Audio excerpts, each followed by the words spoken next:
Curious about what's really going on in the Toronto real estate market? Let's break down the April 2025 numbers so you know exactly where things stand, whether you're planning your next move or just keeping a close eye on the market. First up, sales activity.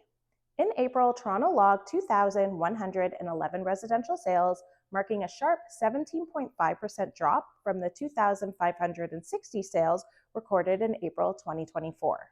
It's a noticeable slowdown that speaks to continued buyer hesitation, affordability challenges, and an overall cautious market mood. Now let's talk price trends because that's where things get interesting. Detached homes averaged $1,700,710, a slight 1.3% dip from March and down 6.7% year over year. Semi-detached homes came in at $1,266,322, marking a 5.3% monthly decline and a 7.2% drop from last April. Townhouses were the one bright spot, averaging $1,018,449, up 4.4% from March and up 0.7% year over year.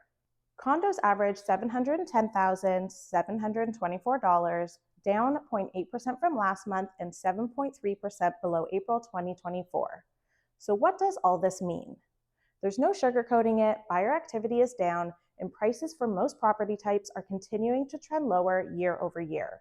But the uptick in townhouse values suggests that buyers are still hungry for freehold options in a more attainable price range, possibly making townhouses the new entry point into the housing market. Looking ahead, with the election now behind us, we may see a shift in buyer sentiment. Elections often bring uncertainty, and some buyers may have pressed pause while waiting to see how things shook out. With that uncertainty now out of the way, we could start to see more confidence return to the market, especially if interest rate relief follows in the coming months. For now, sellers will need to stay competitive and buyers will still have room to negotiate, but we could be entering a more active phase as we move into late spring and early summer. Have questions or want to talk strategy? You know where to find me.